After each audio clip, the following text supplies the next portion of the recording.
दोस्तों इस वीडियो में हम लोग जानेंगे डोप शीट के बारे में। डोप शीट में क्या होता है, जो अभी हमने पिछले वीडियो में देखा था, जो एनिमेशन होता है वो कैसे करना होता है। अब हम उस एनिमेशन को मैनिपुलेट वगैरह कैसे करना है, तो हम उसके बारे में जानेंगे, जिसको हम इजीली कर सकते हैं। तो डोप शीट के लिए पहले हम एनिमेशन तैयार कर लेते हैं। तो मैं एनिमेशन क्या करता हूँ, मैं यहाँ पे ट्रांसफॉर्म लेता हूँ नोड, मैंने टी प्रेस किया, मैंने ट्रांसफॉर्म नोड लिया और फिर मैं इसको एक काम करता हूँ, इस बार मैं स्केल वाला करता हूँ इसमें। तो मैं क्या करता हूँ, यहाँ पे जाऊँगा, यहाँ पे सेट की करूँगा और पहले मैं उससे पहले जो मेरी फ्रेम है उसको मैं 0 पे कर लेता हूँ, 1 पे कर लिया। अब मैं यहाँ पे स्केल पे जाऊँगा और मैं यहाँ पे सेट की कर दिया, तो ये ब्लू हो गया, तो मतलब यहाँ पे एक की लग गई है। और फिर बाद में मैं अगेन 60 पे जाऊँगा और 60 पे क्या कर रहा हूँ, मैं इस स्केल को थोड़ा बढ़ा देता हूँ।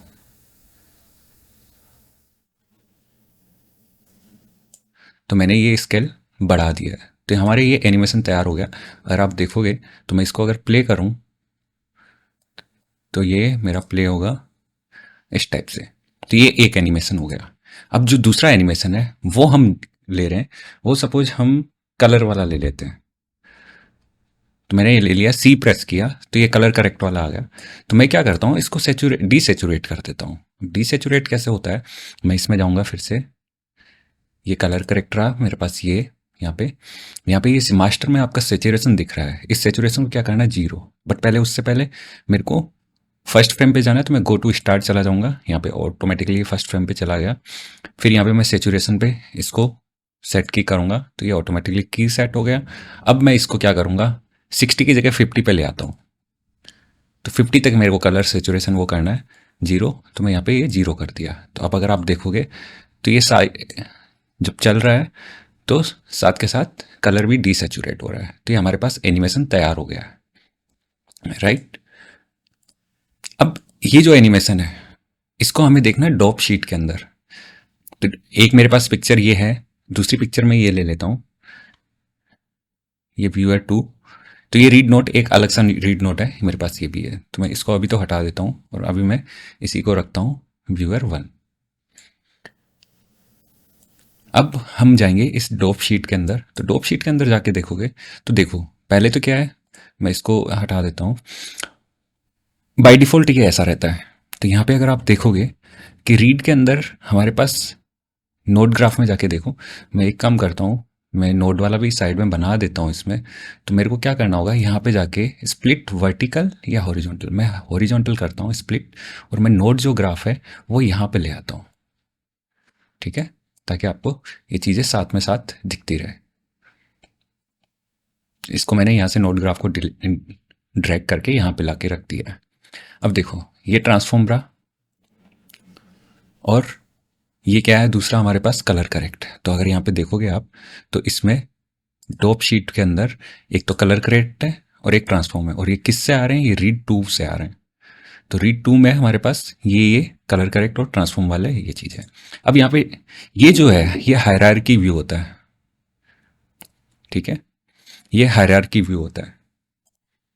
और ये जो है, ये इस साइड जो है ये हमारा डोप एडिटर है। अब इसको देखो क्या है ये एक्चुअल में, ये जो दो ग्रे लाइन दिख रही है ना, ये ग्रे लाइन वर्टिकली जो पूरी, ये ग्रे लाइन क्या रिप्रेजेंट कर रही है, ये रिप्रेजेंट कर रही है कि हमारा जो टाइमलाइन है उसके में टोटल कितनी फ्रेम्स है। तो अगर आप यहाँ पे देखो 0 to 100 है ये, तो 100 है।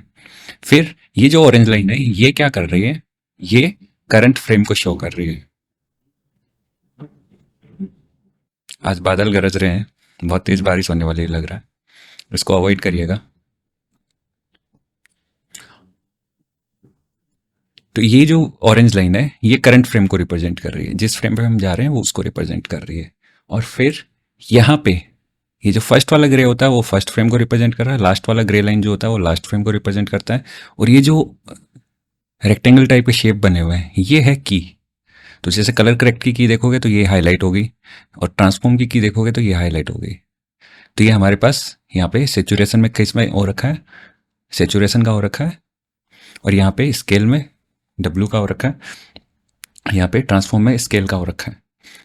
अब हमने क्या किया था, हमने जो ट्रांसफॉर्म है उसमें 60 पे लगाया था, तो ये 60 पे है, और हमने कलर करेक्ट में 50 पे लगाया तो ये 50 पे है। अब एक चीज़ और इम्पॉर्टेंट, अगर मैं ये सारी प्रॉपर्टीज़ कैंसिल कर दूँ तो यहाँ पे ये सारा कैंसिल हो गया। बस खाली रीड टू जो हम व्यू कर रहे हैं वो आया।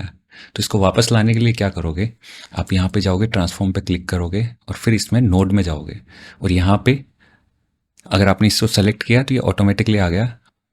मैं इसको एक बार क्लोज करता हूँ और फिर देखो इस नोड पे गया मैं, और नोड पे जाऊंगा तो क्या होगा, मैं ऑल्ट डी प्रेस करना है, ऑल्ट डी प्रेस करोगे तो ये इसमें दिखेगा, फिर से ऑल्ट डी प्रेस करोगे तो ये हाइड हो जाएगा। सेम चीज़ इसके लिए, ऑल्ट डी प्रेस करोगे ये दिखेगा, ये हाइड हो जाएगा।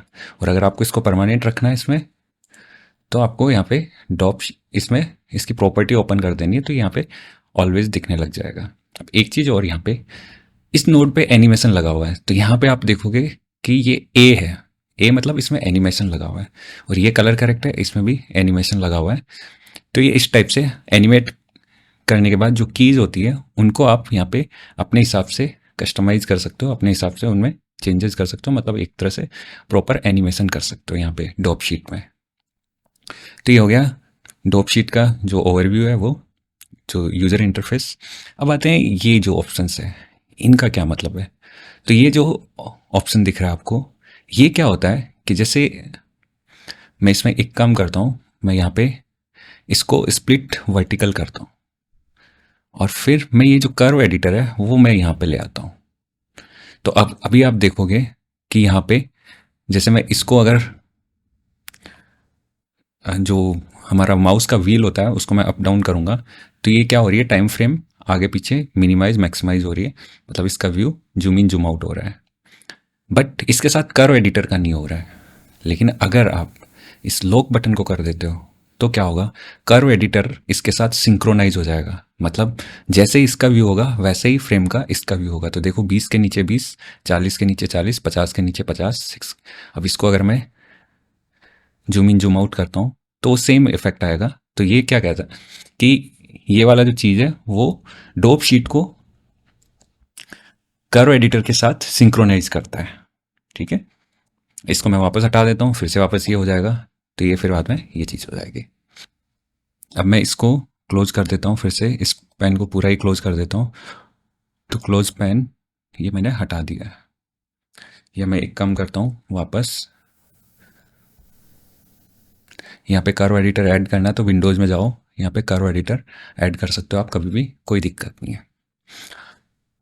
अब यहाँ पे मेरे को अगर सारे रीड नोट देखने हैं तो मैं यहाँ पे क्या करूँगा, इस पर क्लिक करूँगा, तो मैंने यहाँ पे 2 रीड ले रखे थे, रीड 1 रीड 2। तो ये जो रीड नोट थे वो सारे आ जाएंगे, और उनके बारे में जो अगर उनका एनिमेशन वगैरह हो तो सारा डिटेल में आ जाएगा। अब जैसे मैंने कलर करेक्ट हटा दिया यहाँ पे, तो मैं यहाँ पे कलर करेक्ट वाले पे क्लिक करूँगा तो प्रॉपर्टी अगर यहाँ पे शो करेगी, तो ये वाला एनिमेशन जो है वो यहाँ पे कर्व डॉप शीट में शो होगा। तो इस टाइप से ये यहाँ पे शो हो रहा है। अब मैं इसको वापस हटा देता हूँ, तो जो रीड हम व्यूअर को कनेक्ट कर रखे हैं वही वाला शो होगा, बाकी नहीं होगा। अब नेक्स्ट जो है, ये जो हम कलर करेक्ट वाला एडिटर है, इसको हम सेलेक्ट करते हैं और तो हमारे ये ऑरेंज बन जाता है, हाईलाइट हो जाता है। अब इसको हम मूव करते हैं, तो इसको मैं बोल दूँ +50 10 मूव कर देता हूँ, तो क्या होगा, +10 मूव। मैंने क्या किया, 10 किया और उसको मूव पे प्रेस किया, तो क्या होगा, जो हमारे पास 50 पे था वो अब 60 पे आ गया है। तो ये की फ्रेम को अपने हिसाब से यहाँ से वहाँ मूव करने के लिए काम आता है। अब नेक्स्ट चीज़ ये है कि मैं इसको वापस -20 कर देता हूँ, मूव। मैंने को सेलेक्ट करना पड़ेगा, ये मैंने सेलेक्ट किया और ये -20 मूव कर दिया। अभी सपोज मैंने 40 पे ले आया हूँ इसको, तो यहाँ पे मूव हो गया। अब देखो, अगर मेरे को खाली इन्हीं 2 फ्रेम पे काम करना है, मेरे को और किसी पे नहीं करना है, तो क्या करूँगा मैं, अब यहाँ पे जूम इन तो हो नहीं रखा है, तो आप इसको जूम इन करने के लिए क्या करोगे, F प्रेस करोगे फ्रेम करने के लिए। तो मैंने ये फ्रेम किया तो F प्रेस हुआ, तो ये ऑटोमेटिकली क्या हुआ, ये जो कीज है ये हाईलाइट हो गई। अब अगर मुझे वापस फिर से सारे चाहिए तो आप A प्रेस करोगे, तो A प्रेस करोगे तो वापस वही व्यू आ जाएगा, कंप्लीट व्यू। अगर मैं यहाँ पे कितना भी जूम इन जूम आउट कर रखा हूँ और मेरे को जिन कीज पे वर्क करना है, तो मैं क्या करूँगा, उनको सेलेक्ट करूँगा। सपोज मैं खाली ये भी सेलेक्ट कर सकता हूँ और मैंने फिर F प्रेस किया तो ये खाली ये आ गया। फिर मैं वापस जो व्हील है माउस का उसको अप डाउन करूँगा,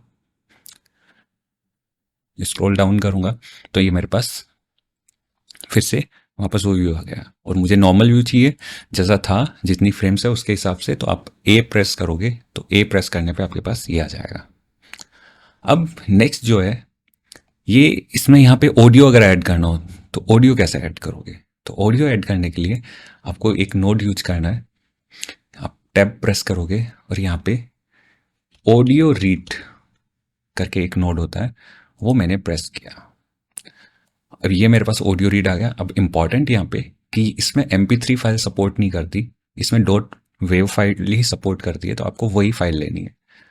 तो यहाँ पे मैं गया और यहाँ पे मेरे पास वेव फाइल है। मैं आपको MP3 लेके दिखा देता हूँ।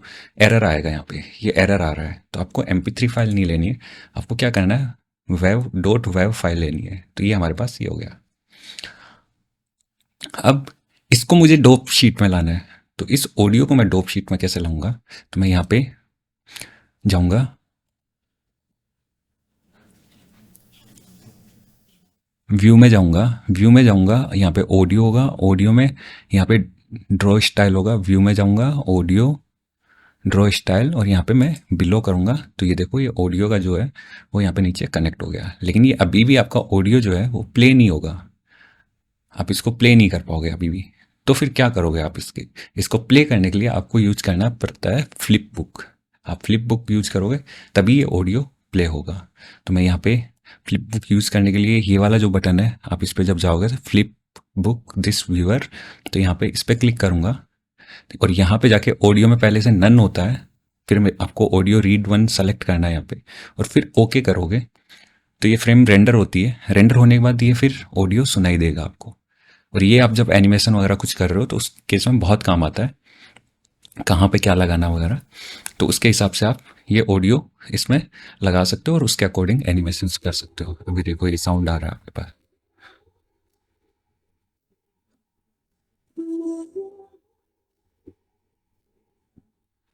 ये प्ले हो रहा है। तो ये हो गया ऑडियो को डॉप शीट में कैसे लाना है। तो मैं इसको क्लोज कर देता हूँ। फिर यहाँ पे ये मेरे पास ऑडियो आ रखा है।